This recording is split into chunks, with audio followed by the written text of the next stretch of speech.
ঘুরতে এসে আমাদের সাথে এমন হবে বলে জানতাম না। আমরা এবার বাড়ি কিভাবে যাব? Hello guys, welcome to my YouTube channel. আজকে আমরা ঘুরতে যাচ্ছি রাঁচির ফেমাস পাহাড়ি মন্দিরে। সবাই মিলে ডিসাইড করলাম যে ঘুরতে যাব আজকে। আমার বন্ধুরা এখন সবাই রেডি হচ্ছে যাওয়ার জন্য। আর এক বন্ধুর তো এখনো খাওয়া হয়নি, খাওয়া হলেই বেরিয়ে পড়বো। আমরা এখন ঘর থেকে বেরিয়ে পড়েছি। আমার আর এক বন্ধু কিছু কারণের জন্য আসতে পারলো না। হেঁটে হেঁটে কিছুটা মেন রোড পর্যন্ত যেতে হবে, তারপর ওখান থেকে অটো করব। আমরা এখন মেন রোডে চলে এসেছি, এখান থেকে অটো করব। আমরা কি ওখানে পৌঁছাতে পারবো? কমেন্ট করে বলো। আমার বন্ধু বলছে কোনোদিন যাইনি, যেতে পারবো। আমরা এখন অটোতে চেপে গেছি। কোনো অটোওয়ালা ডাইরেক্ট যাচ্ছিল না। অনেকগুলো অটোওয়ালাকে জিজ্ঞেস করার পর এই অটোওয়ালা ডাইরেক্ট যাওয়ার জন্য রেডি হয়ে গেল। কিছু দূর গিয়ে ওখানে দেখি যে ট্রাফিক লেগে গেছে। 10 মিনিট অপেক্ষা করার পর ফাইনাল ট্রাফিক খুলে গেল।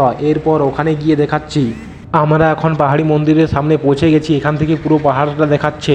চলো পেছনের ক্যামেরায় দেখাই। এই যে দেখতে পাচ্ছ, এই পাহাড়টার উপরকে যাব।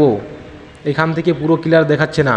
আমরা এখন মন্দিরের গেটের সামনে চলে এসেছি। মন্দিরের গেটটা খুব সুন্দর। এখানে কে কে এসেছে কমেন্টে নিশ্চয়ই বলো।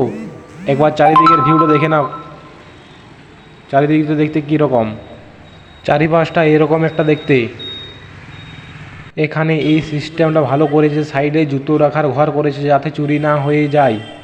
এখানে আবার পুকুরটিও গাড় দিচ্ছে নাকি। কিছুটা সামনে গিয়ে দেখি মহাদেবের মন্দির। আমরাও দর্শন করে নিলাম। তার সাইডে একটা মা কালীর মন্দির, ওখানেও সামনে ঢুকে দর্শন করে নিলাম। সামনে ঢুকতে ঢুকতে দুটো মন্দির দর্শন হয়ে গেল। এরপর আরও উপর দিকে এগিয়ে যাচ্ছি। এই পাহাড়টিতে ওঠার জন্য 468টি সিঁড়ি চড়ে উপরে যেতে হবে। আমরাও দেরি না করে উপরে উঠতে শুরু করে দিলাম। এরপর উপরে গিয়ে দেখাচ্ছি কেমন কি দেখতে। আমরা এখন উপরে পৌঁছে গেছি। আর একটা ব্যাড নিউজ হলো যে আমরা ভুল রাস্তায় চলে এসেছি। এই ধারের রাস্তাটির গেটটি বন্ধ আছে। কি করব, আবার নিচে গিয়ে উপরে উঠতে হবে ঠিক রাস্তা দিয়ে। আমরা এখন ঠিক রাস্তাতে চলে এসেছি মন্দিরের সামনে। আগে চারিদিকের ভিউটা দেখে নিই, তারপর মন্দিরের ভেতরে যাব। চারিদিকটা ভিউটা খুব সুন্দর। তোমরা একবার চারিদিকের ভিউটা দেখে নাও, মনে হচ্ছে স্বর্গে চলে এসেছি। কি সুন্দর দৃশ্য। এই দেখতে পাচ্ছ ঘরগুলো কত ছোট ছোট দেখাচ্ছে। আর এইটা হচ্ছে মন্দিরের উপর দিকটা। এখানে আরও ফটোশ্যুট চলছে। এগুলো কি কারণে বাঁধা হয় কেউ জানলে কমেন্টে বলো। সবাই বেঁধে গাদা করে দিয়েছে। ফাইনালি আমরা মন্দিরের সামনে ঢুকতে চলেছি। এখানে মহাদেবের মূর্তি আছে নাকি। এই যে এখানে মহাদেবের মূর্তি আছে। এই মহাদেবের মূর্তিটাকে নাকি পুরোটাই সোনার, সোনার তৈরি পুরোটাই। এই যে দেখতে পাচ্ছ। আমাদের ঘোরা কমপ্লিট হতেই জল পড়তে শুরু হয়ে গেল। আমরা এবার বাড়ি কিভাবে যাব?